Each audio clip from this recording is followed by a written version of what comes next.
Bonjour à tous. Donc, je suis Martine Duterque et ici, sur la photo, il y a une partie de mon équipe qui travaille dans une unité CNRS sur le site de l'Institut Pasteur. Nous travaillons sur le cancer de la prostate et sur les métastases osseuses. Et nous sommes en train d'élargir notre équipe, de nous associer à une autre équipe qui travaille sur le cancer du poumon pour être plus fort et pour travailler ensemble avec des cliniciens, puisque recherche fondamentale et recherche appliquée vers la médecine, c'est important de le coordonner. Donc, quelques dates. Il faut remonter à Hippocrate pour trouver le nom de cancer, qu'il avait aussi appelé crabe. Ensuite, on fait un saut au début du XXe siècle, 1910, avec la première découverte d'un rétrovirus qu'on appelle oncogène, qui provoque des cancers chez le poulet. Ensuite, on passe en 1976 avec la découverte des premiers oncogènes cellulaires. Puis, tout s'accélère avec, depuis 2000, l'émergence de thérapies qu'on appelle thérapies ciblées, et depuis 2015 à peu près, ces dernières années, une très grande avancée avec l'utilisation des immunothérapies. Donc, quelques chiffres, une définition d'abord. Ce qu'on appelle le cancer, en fait, c'est la multiplication anormale, incontrôlable d'une cellule cancéreuse pour former une tumeur. Et ça peut toucher tous les organes, chez l'homme et chez la femme. Et c'est pour ça qu'il vaudrait mieux dire des cancers plutôt que le cancer, parce que chaque organe a ses spécificités et chaque cancer localisé dans chaque organe a ses spécificités, mais partage ce point commun de multiplication anormale et incontrôlée de cellules. Donc, quelques chiffres d'abord. La maladie. En 2018, l'Institut national du cancer recense 382 000 nouveaux cas en France. Donc, c'est environ à peu près 180 000 chez la femme, avec le cancer du sein en premier, puis le cancer colorectal, le cancer du poumon, puis les autres cancers. Et chez l'homme, plus de 200 000 nouveaux cas de cancer, avec d'abord le cancer de la prostate, puis le cancer du poumon, puis le cancer colorectal. Bon, ces chiffres sont terribles, mais il y a quand même de l'espoir, parce que le taux de mortalité par cancer baisse de manière régulière ces dernières années. On évalue à une baisse de 0,7% chez les femmes entre 2010, enfin par an, entre 2010 et 2018, et chez les hommes, une baisse de 2% par an entre 2010 et 2018. Et en fait, les hommes font mieux que les femmes, mais en fait, c'est lié à la prise en charge très, très forte du cancer de la prostate qui les touche majoritairement. Donc, comme vous le savez, vous avez sans doute autour de vous, vous connaissez des gens qui ont eu un cancer dans leur vie ou qui en ont encore un ou qui sont en train de se faire soigner. Et en fait, on estime qu'en 2017, il y avait 3,8 millions de personnes ayant eu un cancer dans leur vie ou étant encore atteintes d'un cancer. Donc ça veut dire que certaines personnes, pour elles, c'est un souvenir, elles ont eu un cancer et la mortalité ayant chuté ces dernières années, elles restent en vie et en bonne santé par ailleurs. Donc revenons aux principes et aux définitions des mécanismes de cancérisation.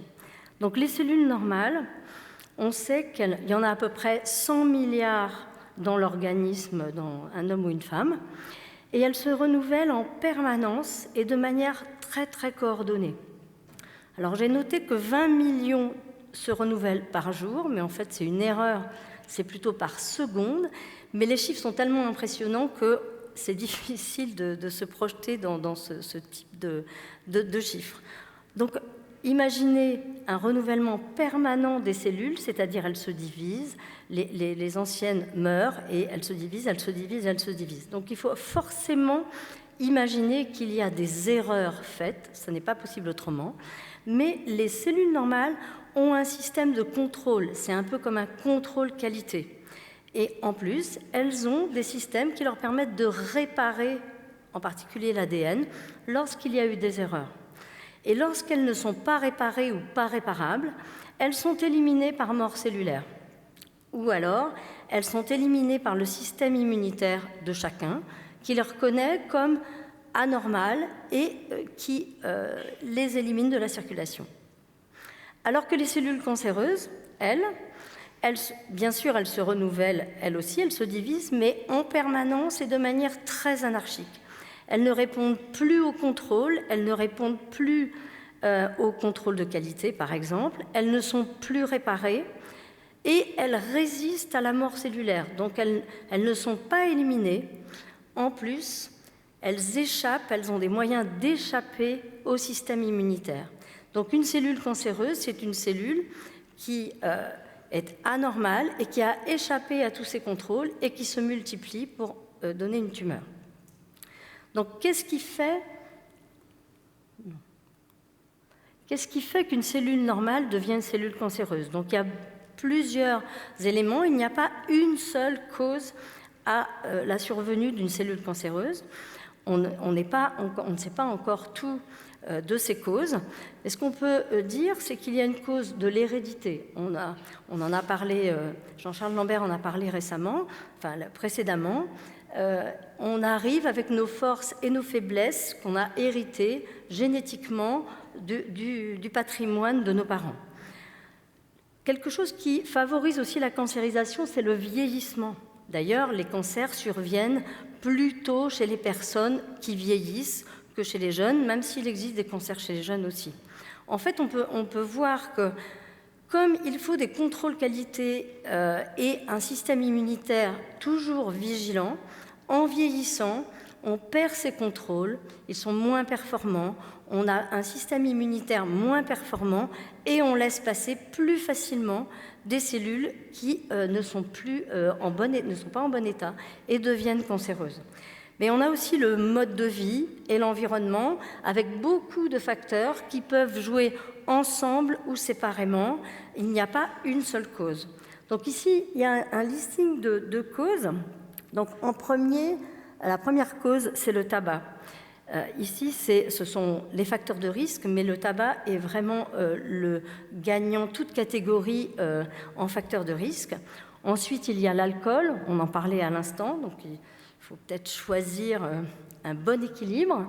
Il y a les conditions de vie, le style de vie, par exemple l'alimentation, le surpoids, le manque d'exercice physique, l'exposition aux UV, au soleil. Tout ça sont des facteurs de risque qui peuvent aggraver ou contribuer à l'émergence de cellules cancéreuses. Il y a aussi des virus, même si il n'y a aucun virus qui soit à l'origine seul d'un cancer, mais ils peuvent contribuer.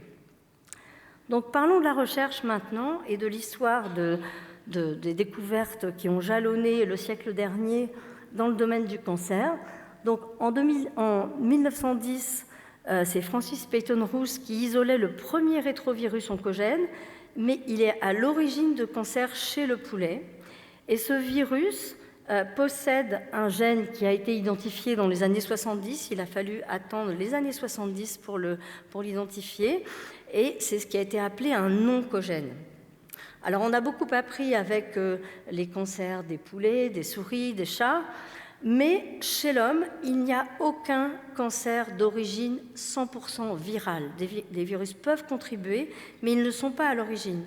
Donc il a fallu travailler sur d'autres origines, d'autres éléments qui peuvent contribuer à la cancérisation des cellules.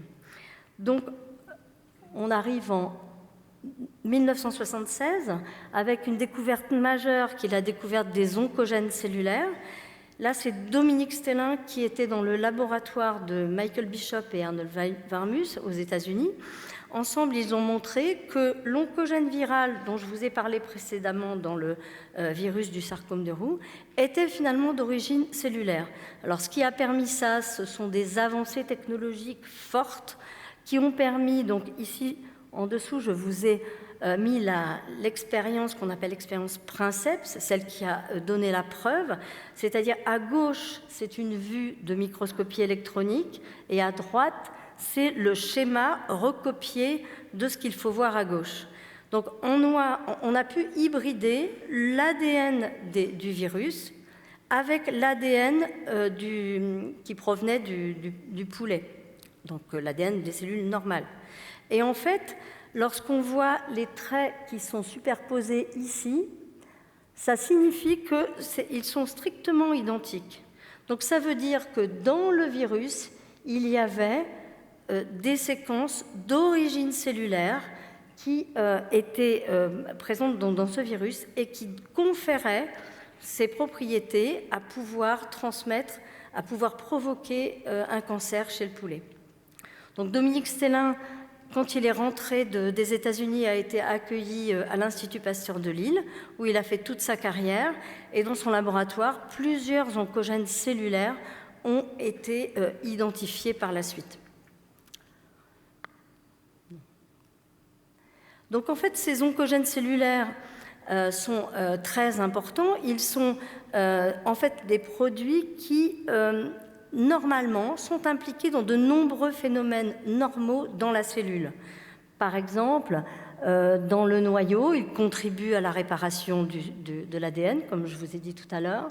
Ils contribuent à la communication entre les cellules, ils contribuent à recevoir des signaux de l'extérieur ou à transmettre des informations dans la cellule. Donc ce sont des gènes qui normalement font la fonction normale de la cellule. Mais lorsqu'ils sont mutés, lorsqu'ils subissent des mutations, des anomalies, des réarrangements chromosomiques, ils sont capables de transformer la cellule normale en cellule cancéreuse.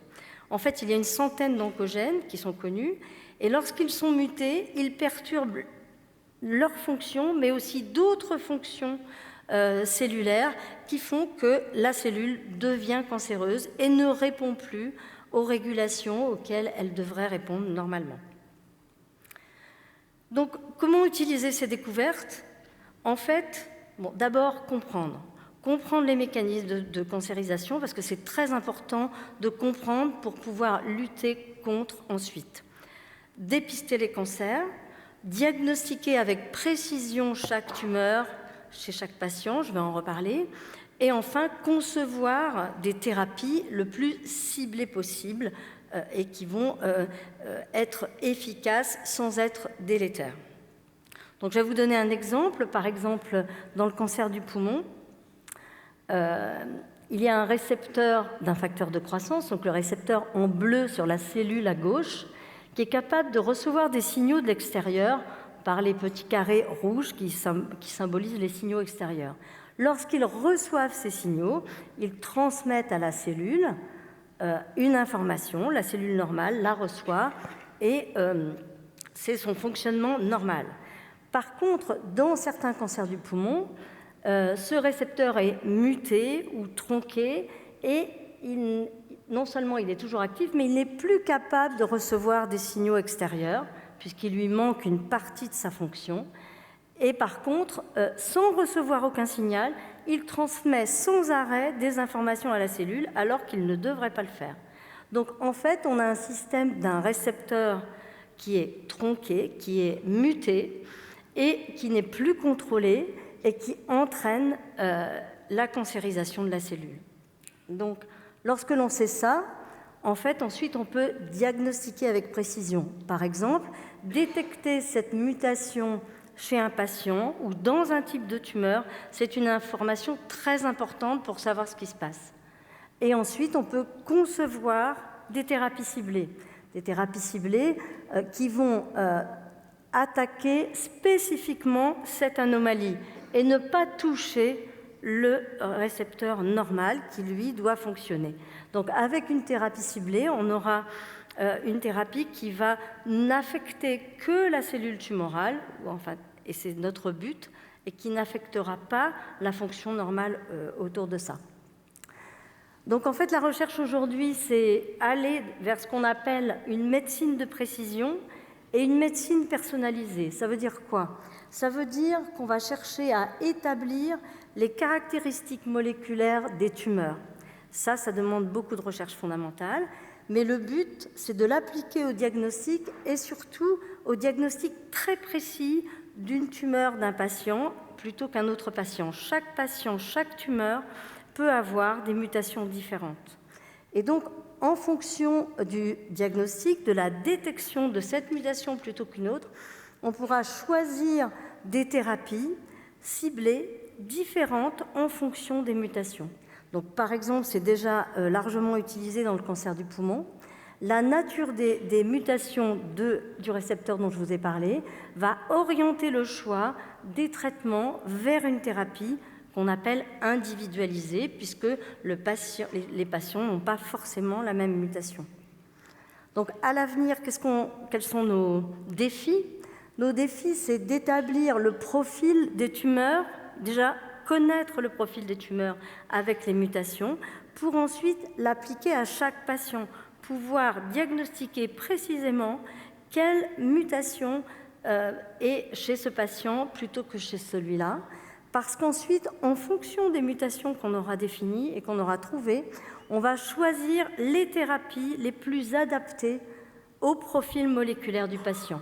Ce qu'on fait maintenant, c'est qu'on arrive à combiner plusieurs thérapies, puisqu'on a des thérapies ciblées qui, c'est très précis, donc ce n'est pas massif pour inonder d'un produit qui aurait des effets délétères.